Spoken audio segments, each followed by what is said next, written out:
How is everyone doing today? And in this video, we are going to be talking about one of the most important aspects of Zenless Zone Zero that a lot of people probably want to know about, and that is going to be the gacha system in Zenless Zone Zero. Now, I don't think it's going to be a little bit too hard to explain a lot of this because a lot of it kind of is similar to some of the stuff in Genshin, some of the stuff in Honkai Star Rail. So it shouldn't be too hard for a lot of the people already coming from a different REHOO game. But in case you don't know anything about REHOO games, and this is your first one, then I'm definitely going to be showing you all the details that we're going to be looking at when it comes to the gacha system in Zenless Zone Zero. So before we get into all that, make sure you leave a like, comment, sub, all that different type of stuff if you're excited for the game, and let me know which character you are most excited for to either pull or play in the game. So of course, talking about the gacha system in Zenless Zone Zero, there are a couple banners that we need to talk about when it comes to what can it drop, and also the pity, and also the split between getting a standard character versus getting the premium characters. I think that's something that a lot of people want to know about in regards to figuring out how am I going to use my currency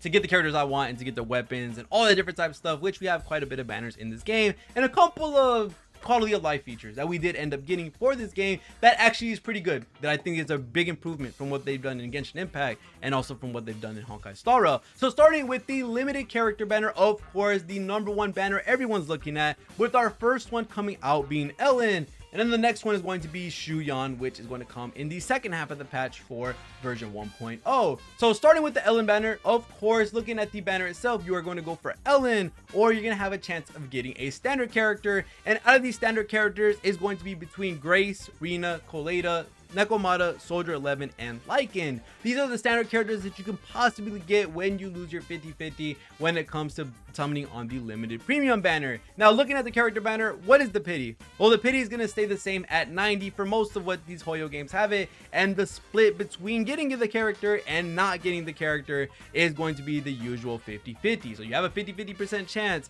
of getting the character at 50% and getting a standard character at 50%. And if you lose the standard banner, your next 5-star is going to be a actual limited character. So it's going to be Ellen. If you end up getting, let's say, a Coleta first, you're guaranteed Ellen the next go. And then after you get your Ellen, that means you're reset back at 50-50. Either you're getting Ellen again, or you're going to be getting another standard character. So it's going to work in that way. Going into the W engine banner, which of course they're going to run the character with the weapon itself. This actually has a lower pity. It's going to be at 80 pity, but it's going to have the same rate as Star Rail when it comes to having a 75-25. So you're gonna have a 75% chance of being able to get the weapon for the character, or you're gonna have a 25% chance to not get it, and then you're going to get a set of standard 5-star W engines that they currently have in the game. Going into the next banner, which I think this is a big quality of life change when it comes to what they had in Star Rail, and definitely because they didn't have it anywhere shape or form in Genshin,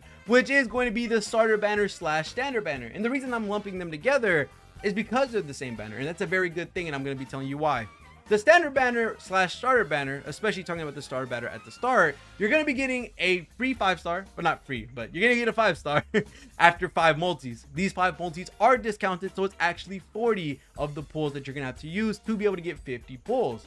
Now, after you get your free 5-star, after you spend your 5 multis, it's actually going to carry the pity into the standard banner, which is a really good thing. And the reason why is because this gives you a free 50 pulls into the pity that's going to go towards your 300 pulls, which the 300 pulls gives you a 5-star selector. Now, the 5-star selector, of course, is going to be the standard 5-stars that I listed before, which are Grace, Rina, Coleta, Nekomata, Soldier 11, and Lycan. So after 300 pulls, you are going to be able to use those on the 300 pull selector and pick one of those 5-stars, which is a really good thing that they put the standard banner and the starter banner as the same banner. Because before in Honkai Star Rail, we had a starter banner and it was separated from the standard banner.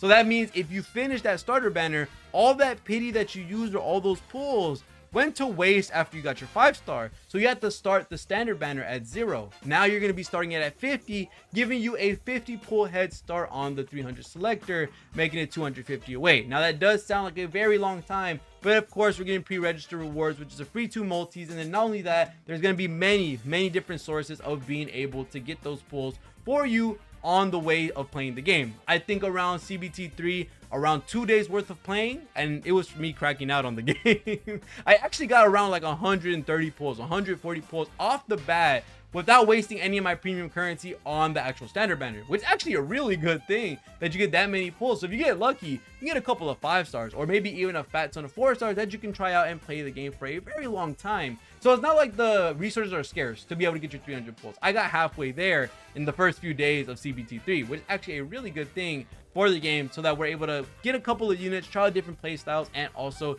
get closer and closer to getting a 5-star on that banner. Now, of course, if you get a 5-star on the standard banner, which you probably are before the 300 pity, because you're going to be able to get one every 90, it's going to, of course, pick a random 5-star out of the ones I've listed, and that doesn't affect anything when it comes to your actual selector, because you're still going to be able to use that. So 100%, one tip I do want to give when talking about this standard selector is don't use it immediately.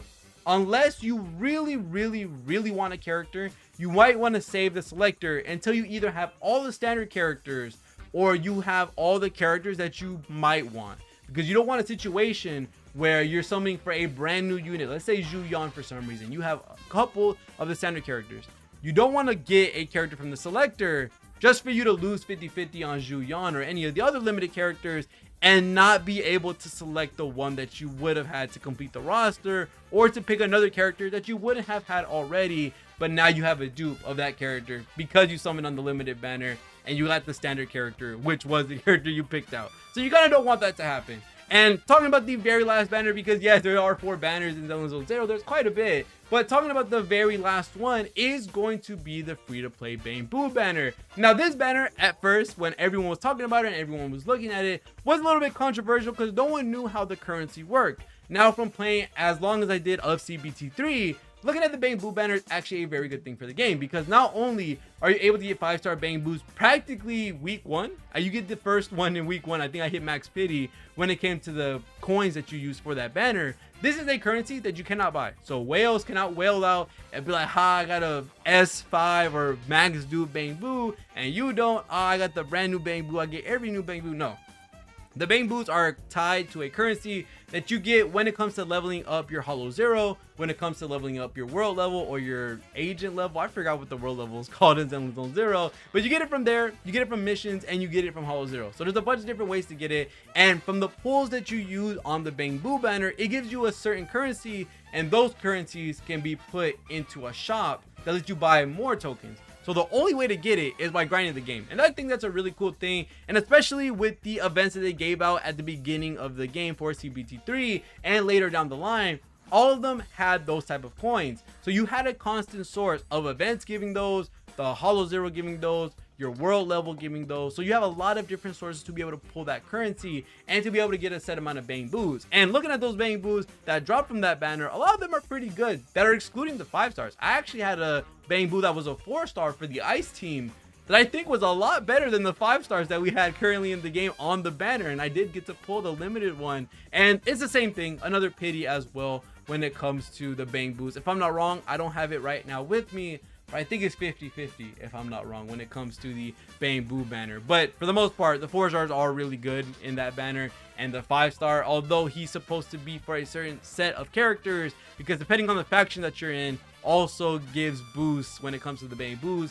Like the Butler one gives one to the Maids, which is kind of cool that they have that. Allows you to team build a little bit better and team build a certain way so that you're not rocking the same team every single time you go do something. So these are all the banners in Zenless Zone Zero. I think this is a really good system. Of course, it could be a little bit more akin to something like Wuthering Waves, with them having a guaranteed weapon. They might change it. We have zero idea, because we have no idea if they're going to do anything post-launch, that they're going to change the weapon banner into something like guaranteed, because that is something very big for Wuthering Waves. And of course, us getting the 300 selectors, always a nice welcome, and a brand new banner of free-to-play currency, which is a really cool thing as well. Not having to worry that it drops in our character banner or weapon banners, and being at the mercy of those rates as well. We have a secluded Bangboo banner, which is a really nice thing. So on that, thank you guys so much for watching. Always in the video, let me know what y'all think about the gacha system, and let me know who are you waiting to pull for, or maybe who your favorite standard character is. But other than that, thank you guys so much for watching. Always in the video. See y'all guys in the next one, and peace.